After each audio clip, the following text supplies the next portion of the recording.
Welcome to the Coachable Podcast. I am so excited to be in this incredible space. It feels like I'm starting this show from scratch almost.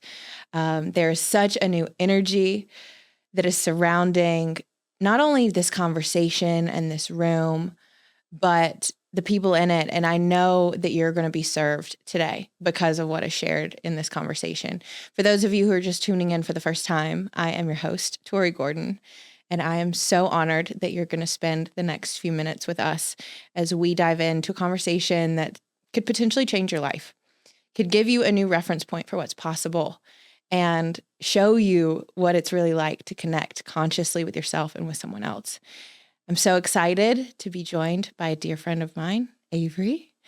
And she is an embodied facilitator and coach and guide who has made a real impact on me with her presence and with her work. And that's why I invited her to be on the show today, because I take the people that I surround myself with very seriously. And she is one of them. And I have learned to protect my energy and to be very aware of who I give it to. And when I came into contact with you, Avery, it was immediate that I felt a similar frequency. And that comes from a level of embodiment in the work that you do. And with that said, I'm excited to just open up a space and a conversation for us to just talk about what's important to us, what we're working on, what we're working through, and what we've learned throughout our journey. And I know your journey is unique. So welcome to the show.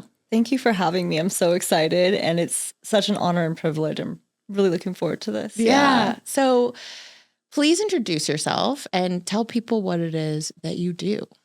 Yeah. Ooh, that always feels like such a big question. I know. We'll unpack it. So my name is Avery Valentine, and I am an embodiment coach with a strong background in Tantra and shamanism. And I like to combine this medley of tools to help people just really feel liberated, sovereign, and I think embodying their passion and really being clear on what we desire, and then co-creating from that space of desire and passion, and really integrating all parts of ourselves, like the primal body, the part that in Western culture oftentimes we want to shame or hide, and allowing that to be brought to the light so that we can really integrate and be whole in this human experience and meet other people from that place. Yeah, I know. I love your work because my first taste of it was actually at a workshop that you ran here in Vegas, all around the art of consent. And what does that mean? And I had a particularly powerful experience, and I'd love for us to maybe start there, because your work revolves around, like you said, embodied sexuality, Tantra, but you bring in aspects of mindfulness and consciousness work and shamanism. And so you have this really beautiful flavor to the way you approach it. In allowing people to explore their shadow, their darkness, their light, their sensuality, their erotic body. They're like all parts of them are welcome, but we can't really have a conversation about opening ourselves up if we don't start with consent. Mm-hmm. So what is consent? Why is it important? So let's start there. Yeah. So consent is, when you're... There's a big topic. It's a big topic of conversation. Yeah, it's a big topic. Engaging with others. I mean, you can have consent within yourself Sure. even. Self-abandonment is lack of consent. Yeah. So if we're speaking in relation to others, it's getting that... Can I cuss? Yes. Okay. It's getting that fuck yes from another person. Yes. Okay. And then moving together from that place of alignment. It all comes back to alignment. And without consent, we're in the shadow. Mm-hmm. And a lot of times, if people aren't clear on what's a fuck yes to them, what's a no, and what's a maybe, we say maybe is a no for now. We'll revisit this at another time. And so if people aren't clear on that, that's when we build resentment. We end up, in hindsight, regretting things because we will go over our own boundary and we'll do something. And then in hindsight, we'll be like, I didn't want to consent to that. Mm-hmm. But it's oftentimes we're not even clear on that center. Mm-hmm. And that was what we did in that workshop, was really experiencing like, when do I lose myself, my center in relation to another? Yeah. And being really clear on that with consent, because it's not fair to say yes to somebody and then come back later and be like, oh, well, you, that wasn't consensual. And it's like, I'm not in your mind. If you told me yes, it's a yes. Yeah. And so really helping people, that sovereignty, the agency, like you can own a no, and your maybe and your no is so powerful. And so, yeah, consent to me is the basis of how we relate to ourselves and everyone in life. And it's so foundational. It really is. And it goes so far beyond the bedroom. It is in every area of our lives. And like what you were just saying, so many people don't know what that even feels like for them internally, what their center feels like, what is a yes and what is a no. And that's why you so beautifully guided that experience for people. And many of the exercises that you offered us, I had done before, but it's always so good to check in, because for background, because I think it's always useful to share our own personal stories. I was one of those people that hadn't ever brought awareness to like, what does that feel like for me? Do I want to do something? What does a fuck yes feel like in my body?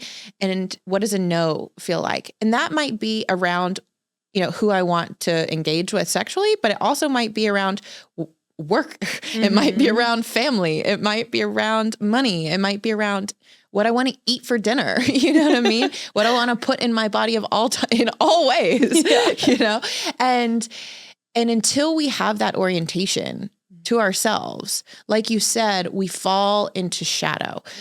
That might be a concept that people haven't really heard before. Mm-hmm. I think we've talked about it on the show, but for those who that might be a new term for them, can you explain what the shadow aspect of ourselves is? Yeah. So your shadow is it's like the repressed desires. So we think primal body would be like your animalistic desires, your drive, your hunger, your passion, sexuality, your desire for power even. And these are things that oftentimes in culture we don't want to talk about, because we perceive them as evil or bad, or you're fucked up if you want these things. But when they're unintegrated, meaning you leave them in the subconscious, your shadow is your subconscious, they come out in unhealthy ways. Mm-hmm.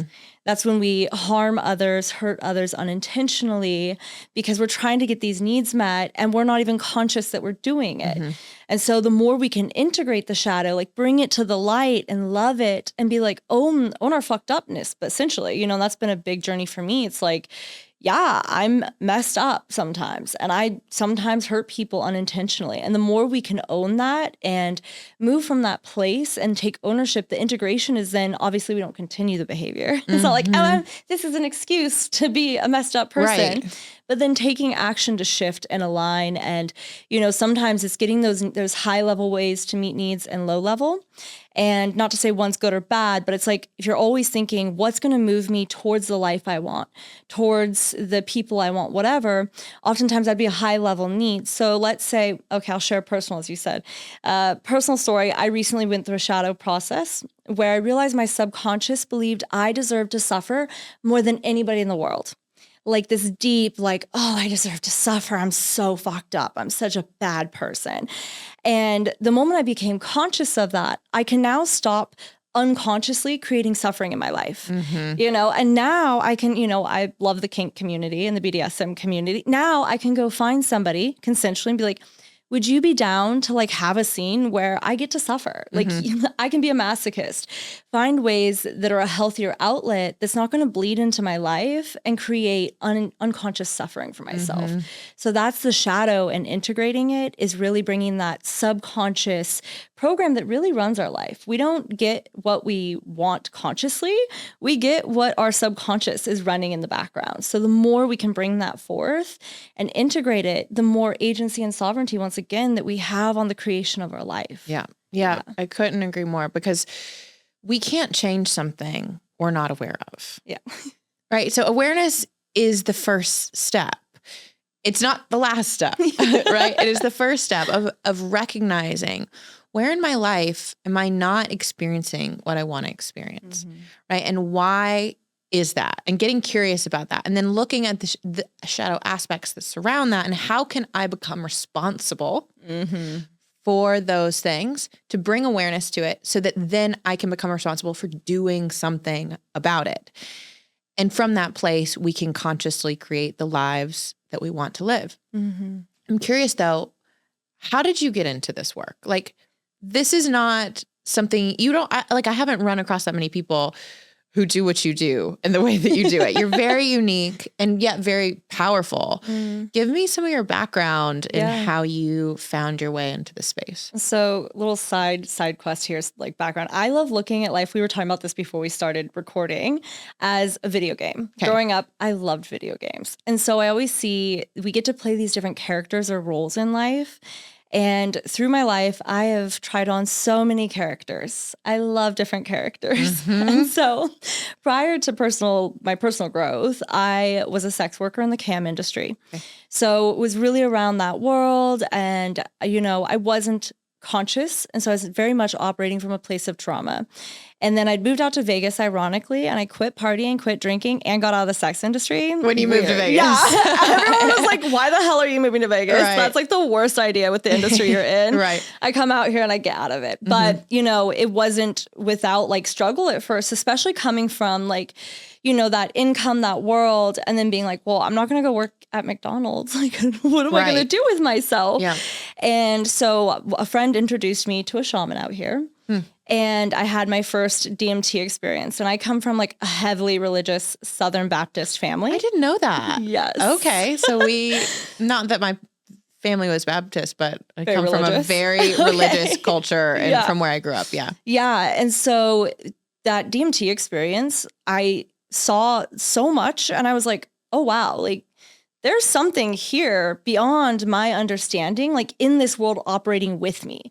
And that really woke me up. And from there, I got really deep in esoteric. And Reiki, all those things, a shaman eventually found me. For those who don't know, that's all the woo-woo shit. That's all the woo-woo background. And so a shaman found me. She was like, I would love to apprentice you. And so I was really heavy in that world. And I was like working with clients.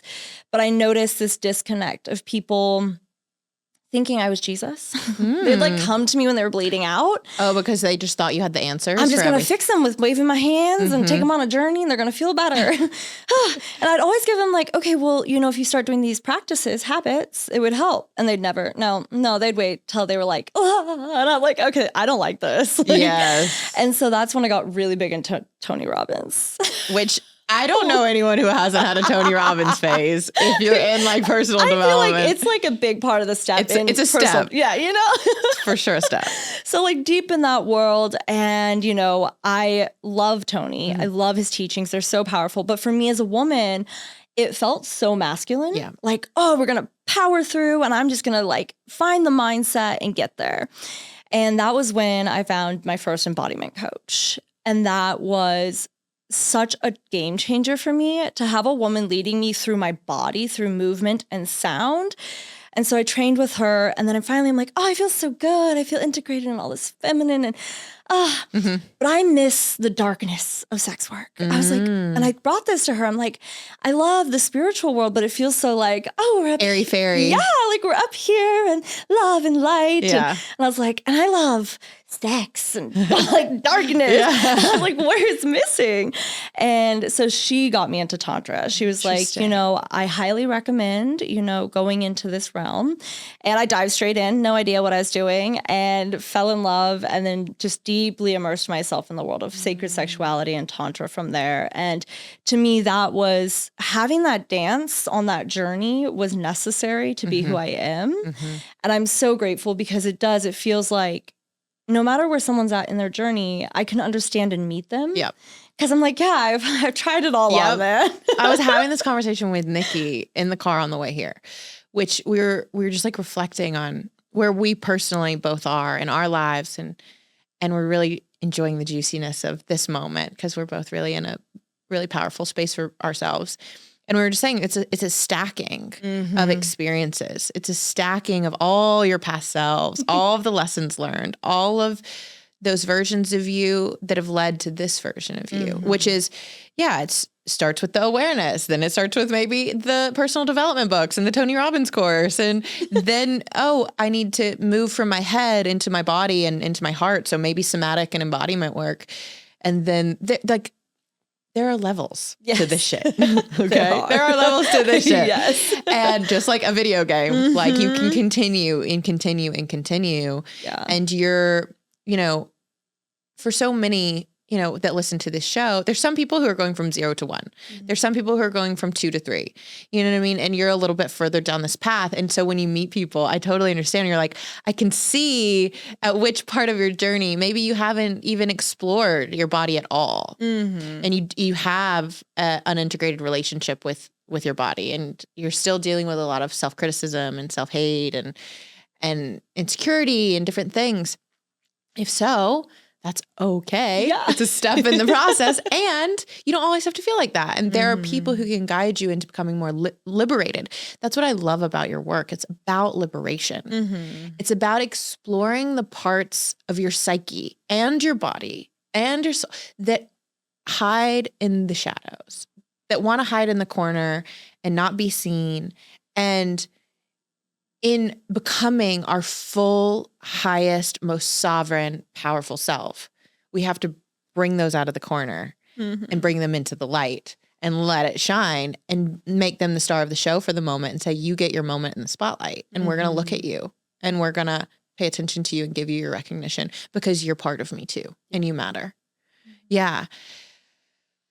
So good. So good. I love it. I love it so much. And it's funny how you're like, when we think about where we're at on this journey and it's like all the stacking, I think sometimes people get disillusioned that, okay, like someone like where I'm at, like, well, she must feel like she's so far on the journey. No, I still feel like I'm just beginning. Yeah. Me too. All the time. Me too. Like, always 100%. like, oh my gosh, are we like, I just died yesterday and I'm being reborn again. Are we going to do this again a million times? I will be 1,000 different women in my lifetime. Like, there are people who are watching this. If you know me from high school, or if you know me from college, or if you know me from last week, like I'm not that girl anymore. You know what I mean? Like I'm a new version of myself.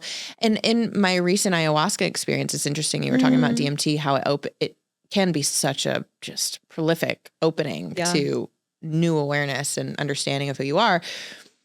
It was like, oh, I have done this before. I have a different understanding of who I am and my power, because we can like completely lose our sense of centeredness. And we have to find our way back to that. So like, when you work with people, what is like the process that you take them through? Like who are the types of people that come to work with you? I'm curious. Yeah. I mean, I'd say there's a good degree, because it depends if they're coming for embodiment versus Tantra and sacred sexuality. Okay. So embodiment can range. Typically, it's people who, oftentimes I find people who've worked corporate or, they did the American dream. They got the job, they did the things, and now they're just like, why am I not happy? Yeah. Why? There has to be something else. Yeah. Like, what the hell? Like, I did the things, man. Why do I not feel good? And they just want something more. And so when I work with people like that, we break it down. And so break it down. So, it's really starting with breath and awareness. Yeah. And I tell anyone, I'm like, if you don't know where to begin on your journey, begin with breath work. And I know you feel similar. We've talked about this. Breath work. Breathe. And so with that, a lot of the beginning is actually based in Gestalt therapy. So like parts therapy, really teaching them to connect with each individual part of their body, building that connection to their desires, their needs, like what's present. And then from there we grow and we expand, and it becomes then embodiment where we're like, well, now we're going to start moving. And I call it like character development, So I look at, embodiment as a wheel, like a medicine wheel. And there's the light body, dark body, and then there's your masculine and feminine. And so within that, there's, dark body feminine, dark body masculine, light body feminine, light body masculine as well. Okay. And so when we go into movement, it's how can we explore all quadrants of this medicine wheel that's holistically us, it's in our body, through sound, breath, and movement. And so, if I was to break it down, like simplistically, I tell people like dark body, oftentimes it's the pressure. So it's like contraction. Okay. Moving that, feeling that, masculine would be geometric shapes, very clear and rigid, like knows where it's going. Feminine's like the spinny, circly. And then, light body's very expanded. Like I want to be seen and take up space. And so as I guide people through these different experiences in their body, oftentimes we'll find where we've been living incongruent or not integrated. Mm-hmm. Like for me, my journey right now is really integrating my dark body and my masculine. So when I do movement, I notice like I can live in the swirls and like any like shadow and all these other pieces. But the moment I start trying to move masculine, especially like light body masculine or dark body masculine, it's so uncomfortable. I'm like, I don't like this. Mm-hmm. And so what's an example of that type of movement? Like I'm thinking like exercise is where my mind goes. Okay. And I'm like, I know that's not what I know that's what you're referring to, and then I want to hear what your expression is because they're all different types of movement, right? The visual that came to me is like boxing. Yeah. Is like very masculine versus like lyrical dance is like very feminine, right? Both different types of movement. Yeah. But they have different expressions. So what is it like? Can you give an example of what that looks like? Yeah. So everybody will be different because it's about how is it expressed through your body. Yeah. So for me, dark feminine, dark masculine, when I'm moving in that, so I do my practice blindfolded most of the time. And I do too. I blindfold everybody. That I really like the blindfold. It's amazing. If you don't have a blindfold, get one. Yes. It's not just for breath work. It's for everything. It's for everything. Try it with your partner as well. So like when I'm doing it, a lot of times if I'm in dark masculine, it's like my shoulders are back. And so I like to think dark masculine is the warrior. It's like ruthless pursuit of truth, like no bullshit. Like I'm going to find the truth no matter what. Even if I have to lose every relationship that I've ever had, I will follow that truth. And so I feel like a sword at my back. And so if I'm moving, I know what that feels like. Yeah, that dark body. masculine, it's like I'm clear and I'm moving with strength and power and clarity. Like every step has intention. Every step is clear. I know where I'm going. Even if it's backwards, it's a clear backwards step. So does that make sense? Yes. Okay. Well, I know. I hope that's translating for you guys. I know what that feels like. Yeah. Yeah. Okay. Interesting. Yeah. Okay. What would example Tantra. I want to get into Tantra. Okay. But I want to just go on the other side of this with the feminine because you just really explained that really well about the masculine. What would the fluidity of the feminine look like? Yeah, so light body, I feel like in our culture, I feel like light body is the easiest for most people to connect with and live in. A lot of us in our culture live in light bodies, which is just soft, loving, for light body feminine. It's very like the airy fairies, like, oh, look at me, yay.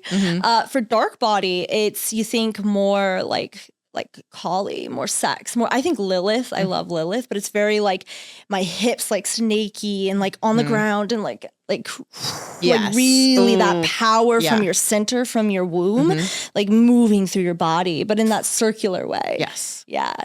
Yes. I need to go through your class again or whatever class you offer that we do that. Yeah. Okay.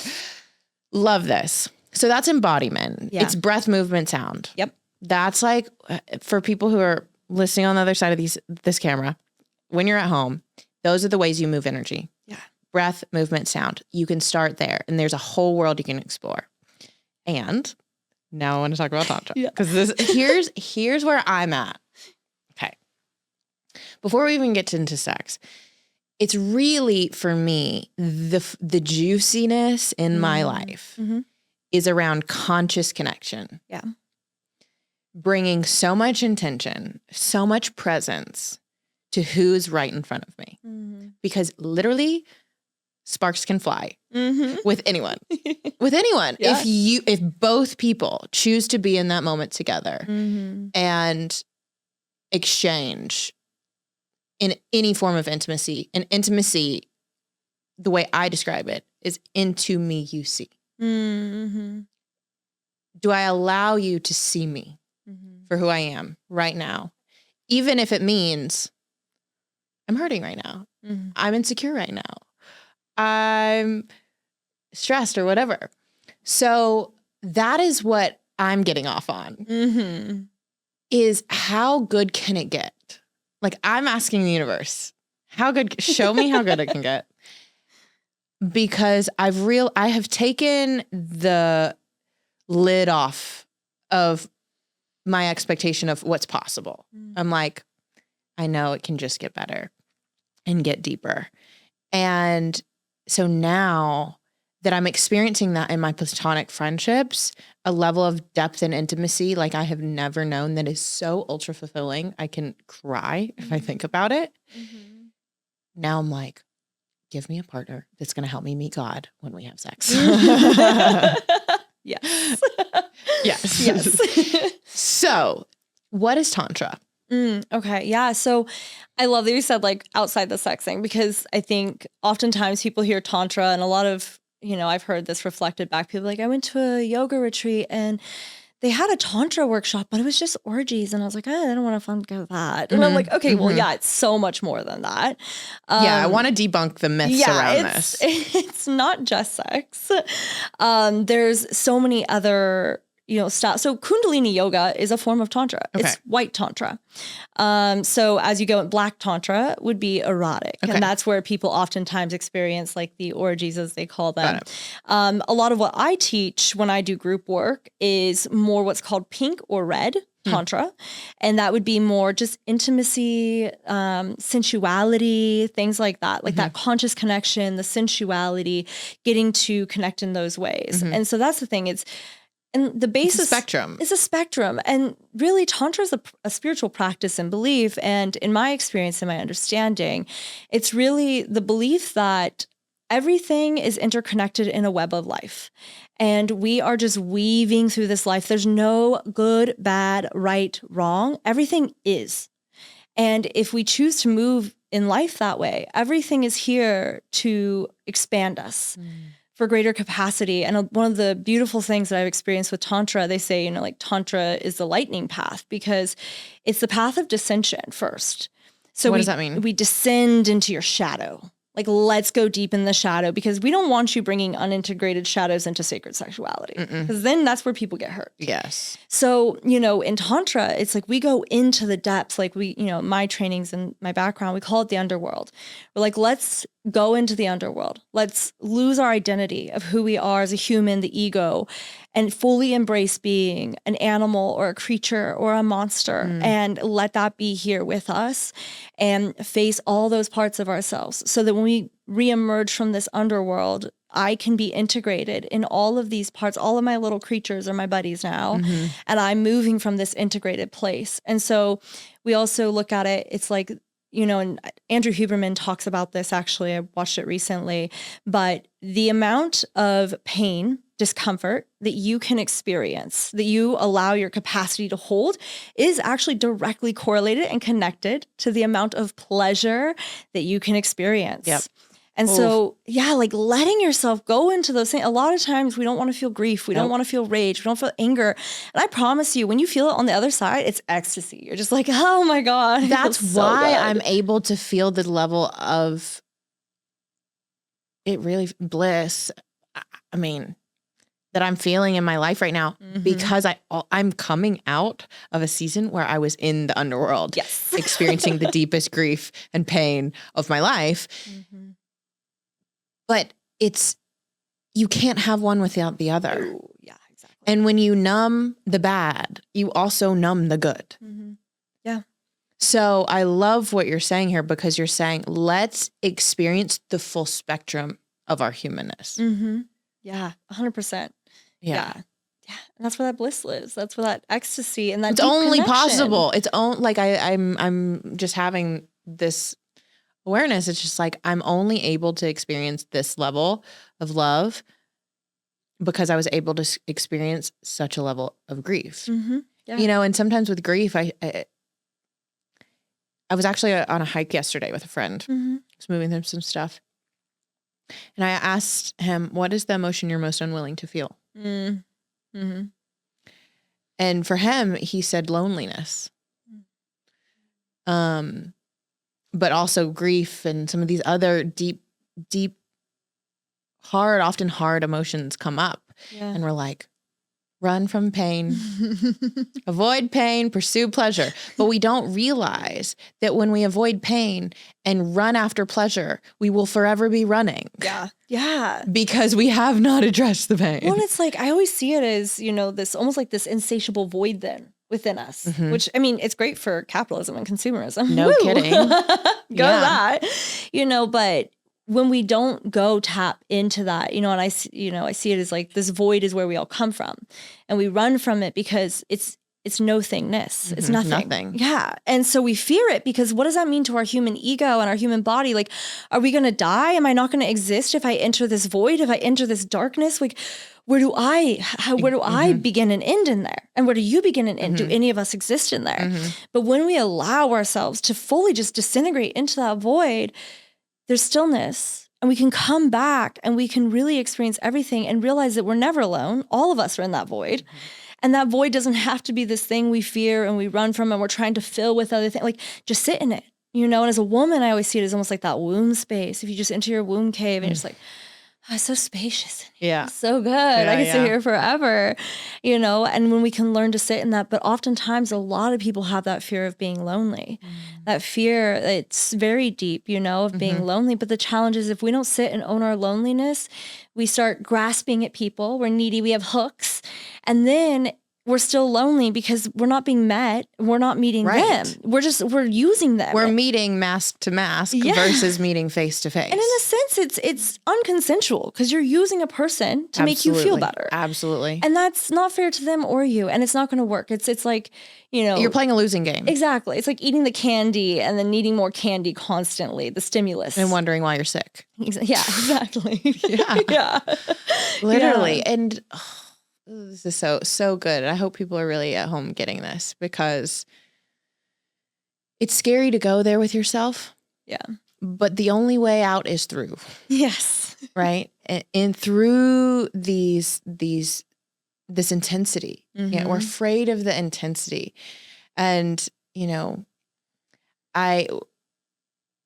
the other question I asked him was, is there anything in your life? Because he has a beautiful life. On the outside, people would do a lot of dark shit to be who he is.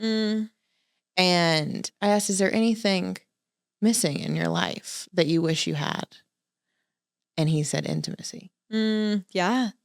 Well, I think also in our culture, what I've learned is a lot of people equate intimacy to sexuality. Okay, let's talk about this. Yeah. As well as pleasure, they equate to sexuality. Okay. And so, I really love that insight you've had with your friends. And the thing is so many of us in this culture are so afraid of people seeing us without the mask, without the performative side. And so we're in a culture of people starved for intimacy, starved, because there's social media, there's like, oh, I have to look a certain way. And then there's all the contrast and comparison to people that aren't even real.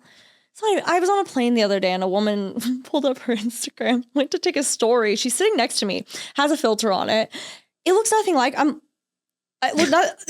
see the person and then you're like, wait. I was like, okay, I'm going to mind my business right now. But, and so we're in this culture though. And to imagine you can't even show your face to people, like, out of whatever story you have, then imagine sitting with a person. I can't show you my face. How am I going to show you my thoughts, my feelings, my heart, my soul, what's really here? And if I can't show you that, we're not going to have intimacy. We're going to have surface level connection. Yeah, 100%. And so people are starving for this. And right now, the modality oftentimes we're taught in culture to get connection is through significance. If I can look the coolest, if I can be the richest, if I have the biggest following, whatever it is, I'm going to be important enough that people will want to be with me and connected to me. Yes. And the truth of that is that it's hollow, it's empty. You don't have the intimacy still. It's a lie. Rise to the top and you're still just going to be like, wow, I'm alone. And so, learning. And then they come to work with you. Yeah. Yes. Or that's what, like, those are the people who are like, wait, I'm at the top and I'm still unfulfilled and unhappy, or I'm alone, or my kids hate me, or my wife and I are separated, or whatever, because I haven't done the work around my shadow and the ways in which I unconsciously hurt the people that I love. And I read this on Instagram. It was like, may we all do the work on ourselves so that we stop hurting the people that we love. Yes, please. Please. And a piece of it, I think it's like, if we go a level deeper with the intimacy, because I was reflecting with friends, I'm much like you. Like, I am so fucking blessed. I cry often at how blessed I am in the people in my life. Like, I don't know what amazing deeds I've done in past lives to get these people. Yeah, but so thank you. Damn, but thank you. I'm so grateful. Yeah. And, and I know, like you, I'm like, it gets to keep getting better. But sometimes what I notice is when people don't want to have intimacy or be vulnerable or open with their friends, it's because they don't feel safe. But let's go deeper if we're going to take responsibility. Okay. If you don't feel safe, could you share? And then is there a way that you can have boundaries? And that's the piece that's lacking. Sometimes people want to share, then someone crosses their boundary that makes them unsafe, and they don't speak up for themselves. Which is falling into shadow and now non-consent. They're like, well, I can't trust this person because I tried being intimate. I tried being vulnerable and open. And the way they reacted, like, activated my trauma. And it's like, okay, well, like, did you say anything? Yeah. Did you talk to them about this? Like, how are they supposed to know that? And I think that's the deeper piece sometimes is people are, and that's that dark masculine. That's the piece. And I've had to learn this even sometimes, as a facilitator, I love what I do. And I'll geek out about this shit with people any day, anytime. And I've had to learn sometimes people, and I'm so grateful, but they'll want my feedback on the way they're performing in things. And I've had to learn, like, to feel into my body first and sometimes be like, you know what? I appreciate that you want my feedback and I'm not available for that right now. And then either I can say, like, can I circle back to you with that? Or I'm just, I'm not available. Because in the past, I would then try to switch hats out of whatever role I was doing to give this person whatever feedback they'd asked for or to connect with them in this way. But it was incongruent. I was doing it out of contraction, which is now the martyr, which it's like, okay, now it's not good energy. And if the person's sensitive and aware, they're going to feel that too. And they're gonna be like, well, that was weird. Like, she was there, but that felt off. And if they're not sensitive and aware, it's like, now I'm harboring something. And that's not fair to them because I didn't hold a boundary. It's true. I've experienced that in my relationships a lot, where now I've learned that if I'm not in a place of centeredness when I go to interact with you and have that conversation of whatever it is that maybe you're asking for us to have a discussion about something, when it's my responsibility to be energetically aligned and attuned and safe within my own self before I go have that conversation. Otherwise, I'm operating in my shadow and we're never going to get where we want to go with the conversation. And you're going to feel it and da-da-da-da-da. So, which I just learned I do that. Da-da-da-da-da is like a thing that I do. And now I just call myself doing it. But that is where the responsibility is on me, is to go take care of what I need to take care of so that when I do show up in that environment with you, it's a productive conversation. Yeah. And it's not to say we're going to be perfect as we're learning. No. And so, as this has been a big journey for me, even recently, like a couple months ago, I had an experience with somebody where they were asking me for a favor. And there's someone I love dearly and they do a lot for me, but they asked me for a favor when I was already depleted. We'd already had some friction in the relationship. And I felt myself being like, I don't want to. And then I instead of being like, hey, can I get back to you on this and answer you from a centered place, I kind of was just like, oh, it seems really inconvenient. And then they snapped back because they felt that energy and they were like, well, I do a lot of inconvenient things. And I was like, ooh, and then I caught it. We're in a dance. Caught it. And I was like, okay. Yes, and we're not going to play this game.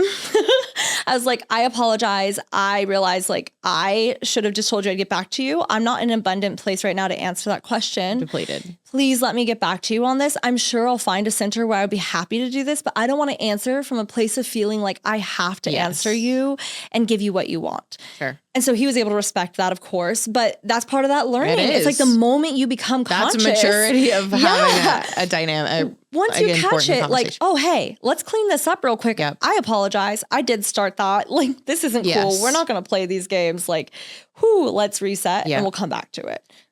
And that's the grace. I hope you guys just heard that because you don't have to continue the dance in the spiral. Like when you become aware that in an exchange is now like that you're out of integrity with yourself, it's just like, all you have to do is say, actually, I just realized how I responded is actually not true. And what I'd like is what I need is like, I need some time. Totally. I'll come back to you and honor that. Right. Yeah. And that is how we grow and how we move forward and how we sustain relationships. Yeah. Those intimate ones. Really. The juicy ones. Yeah. Yeah. And it builds respect because now that other person trusts you too. Exactly. Like I don't trust somebody who never tells me no. That's why every workshop, I always tell people, I'm like, wait, say that again. I do not trust people who do not tell me no. Because they're lying at some point. So you're lying to me at some point. And so every workshop I do, one of my agreements I give people is I am a guide. I am not here to tell you what to do. You always have agency. And so if at any moment I invite you to do a practice and your body is like, that doesn't feel good, I don't want to do it, say no, sit out. That's fine. I will respect that because I will acknowledge that you're honoring yourself. And that takes courage. And so it's that learning that your no is so powerful. And when we say no to something, we're saying yes to something else. And so that's how I watched this beautiful speech Elon's wife gave recently, ex-wife, about how when he was first building, she would watch how much he would say no to so much. And like other people would be like, wow, he's so cold. He's so mean. He doesn't go out. But she was like, what I realized was because he was so dedicated to his dream, his vision, that he had to have those boundaries. He had to say no to all that because he was saying yes to what he's built today. And I was like, oh, yeah. That's so powerful. So take inventory. If the people who are surrounding you are just yes men, that is an indicator that there's probably a lack of trust within the relationship dynamics that you have surrounding you and respect. Because you know they're bullshitting you at times. And vice versa. And we got to clean that up. Okay. Back to sex. Back to the juicy. Yes. So, my dear, where does one begin if they want to dabble into Tantra? Like, what does that look like in an erotic environment? Yeah, it's a good question. So I shared with you on our call recently, one of my favorite practices in that is the conscious touch puja. So why I love a conscious... I want to try that. Yes. What is this?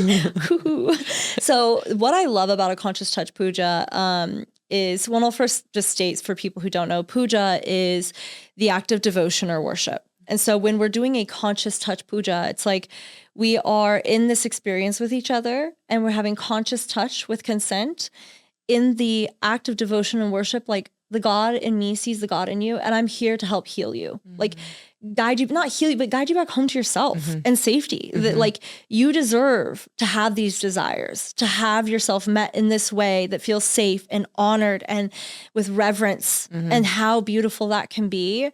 And so in the puja, the basis is first teaching. We do some practices similar to art of consent where people learn like, where's my yes, where's my no? And also learning like some people, you don't even need to know them, but you just like energetically want them. Like you did this game with me. You want them so close. When we did it, I was like, come here. Like then there's sometimes you're repelled by people. And it's an energetic thing. And there's no shame. No shame. It's like magnets. That's why you know who your people are. It's a felt sense. Exactly. And so we do some of these to start to learn and release like any shame. There's nothing wrong with them, nothing wrong with you. It's just some people you really want like in your body and some you don't, you know? And from there we do the Wheel of Consent, which I love. Dr. Betty Martin's Wheel of Consent. So powerful. But that's the basis of the puja then. We play in the Wheel of Consent with each other. And so with that, a lot of times people, when we think of consent and maybe let's say, so let's take a quadrant, we'll do like giving and receiving. And let's say I'm, giving for your pleasure and you're receiving. And let's say you ask me, like, it's been a long day and you're like, man, my back really hurts. I would love if you gave me a deep tissue massage. And this is part of staying in consent and not falling out of shadow. So if I was falling into shadow, let's say I didn't really want to do that because I'm really tired and that just sounds icky to my body. But then if I'm in shadow and I'm out of consent, I might be like, okay, yeah, sure, I'll give you the massage. But then she's going to feel that. Like I'm going to be working on her and she's going to be like, something feels off. And then she might feel crazy. She's like, why the hell does this feel off? Like it feels good, but energetically something's not, because we're out of consent. And nobody likes a feeling of obligation. No. And so what we can do, which I love in the conscious touch puja that we teach, is negotiations. Negotiations. Okay. So just because you don't want to do what someone else wants to do, it doesn't have to mean nope. Cut off. Yep. Nope. Bye. We're not going to do this We're just going anymore. to sit Bye. here and stare at each other. You get nothing. Yeah. No, it's like, okay, I hear this is what you want. That doesn't really feel good in my body right now. Is there something else that would feel good to you that maybe doesn't require as much, force from my body right now? And then you get to share with me. And have a negotiation. Yeah. And so that's what I love in those spaces is that we really get to play in all these realms. And it also rewires your nervous system to learn. So the edgiest quadrant for people is taking and allowing. Because in culture, if it's in shadow, someone's a perpetrator and someone's a victim. Yep. And so the beautiful thing though, when it's integrated and within consent is it's true surrender. And it's true like getting to take this power and feel it. And while someone is in full surrender and consenting. And that one took me a long time in trainings to get comfortable with even myself. And the moment of distinction for me was I would be in these trainings where we just do these over and over and we're like experiencing them. And I remember I would have women oftentimes who they would be in taking roles and we would have the whole conversation. I'd be like, okay, we're negotiated. Everything's good. I'd lay down to allow. And then they'd be touching me and all of a sudden I'd be like, I take it back. No, it would be like, it feels like you're trying to please me. Oh, interesting. So when you're taking, I'm taking for my pleasure and you're allowing me. And so I would feel like that offness, which means we're out of consent now. Because you're trying to do something we didn't agree upon. You're trying to please me. I didn't ask for that.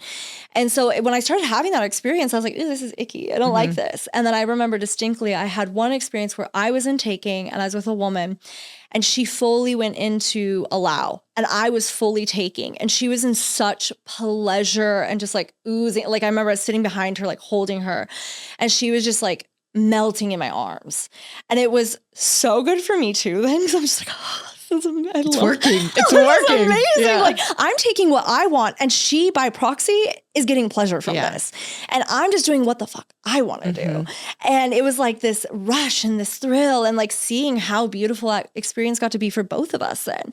And that was like a reprogramming for me of like, wow, okay, when it's consensual, this is powerful. This is healing. Like, and that's why I love these because we get to start to play in those and learn. And you also have agency. Let's say we're in an experience in a puja and we teach this in the beginning of the setup, but you're like, I want to stop this. You get to pause or you can full stop, and we have hand signals and things like that if you feel nonverbal in the moment. And in that moment, it's okay. We're pausing, we're checking in, or it's a full, we're stopping this experience and we're just going to sit here now. It just gives you that voice, Well, yes. yeah. So many of us really struggle with activating our voice and speaking our needs and saying, this doesn't work for me, or I love this. Yeah. I want more of this. We're even afraid of that because we're like, oh, what if that's too much? Yeah. Or what if they take it away? What if I tell them I like it and they take it away from me? Yes. And they use it against me. Yeah. There's so many aspects of this. And so to do it, again, all of these practices, whether they're erotic or platonic or any aspect of this, it is reprogramming your nervous system to a sense of safety that I can trust what I'm experiencing because energy is felt, not seen. Yeah. You can't, and we're so conditioned to look at, it's not just verbal communication or it's so much is nonverbal. So much of our communication is nonverbal. And then if you've ever been gaslit and someone's giving you all this nonverbal communication and you're like, what is this? And they're like, what do you mean? I'm not doing that. You know what I mean? Yeah. That's called being gaslit. Yeah. You know what I mean? And that's really, really difficult because now you're questioning yourself and you're questioning the experience. And if, you're like, what's happening? I think on that gaslighting thing. So I have a friend and she has this thing she shares and I love it. I'm just gonna put it in here about how often we actually gaslight everyone ourselves. Talk to on me. average. Yes. So, let's say a friend meets up with you and you've had a bad day. How often when your friend's like, let's say it's more of an acquaintance, because I know us, we're just gonna tell them. But, Yeah. let's say it's an acquaintance. And they're like, hey, are you okay? How often do we just say, yeah, I'm okay? We're gaslighting them. They feel it. They know something's wrong, but we're like, yeah, I'm okay. No, okay. now they feel crazy because they're like, something feels off. And so I love my friend. She always says like that. Yeah, we oftentimes gaslight people on such subtle levels that we're all just walking around, like even. And we wonder why we struggle with trust. Yeah. The grocer asks you, how you doing? And we know they don't really want to know. So we're just like, okay. But we're like, now we're lying to ourselves even. Right. Like, I saw this thing today that was like, stop expecting honesty from people who lie to themselves. Yeah. So good. So good. That's and so where do we begin? With being honest with ourselves. Yeah. And meeting yourself. That's the piece too, especially in dating. Because I'm, in the dating world like you are. It's really giving so much grace and compassion to other people when you don't feel met, because all it is a reflection of their lack of ability to meet themselves. It's not even about us. Yeah. And so like just letting it go, which sometimes I'm a dog with a bone and it's hard to let go, I just need to fucking know, man. But the more that we can just realize that it's not about us. And also, okay, cool. Like, as Ariana Grande says, thank you next. Like, let's move on. Let's find the next best thing. And each time we get to refine in that. And so it's, with sacred sexuality and that too, the biggest thing I tell people when they're looking for a partner, for that divine sacred partner, like have lots of sex with yourself, really know, like I joke at this point, like I can get off in like 5 seconds with somebody because I know exactly what I need to do to get what I need, because I know my body. Yep. And so it's like the more you know that, then when you're met with that partner that knows themselves as well, that's where that magic gets to unfold, because you're fully in yourselves, you're in your desire, you're in your body. You're not, what kills sex is being in your head. Yep.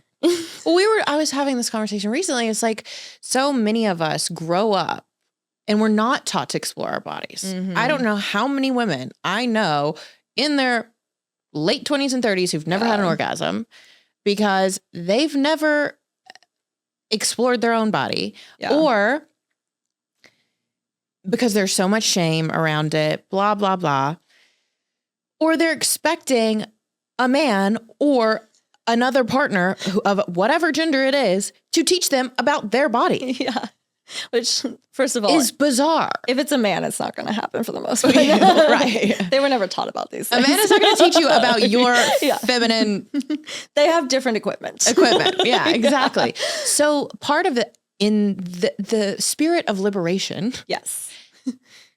It's your body. This is your vessel. This is your temple that you were given for this ride through this earthly experience.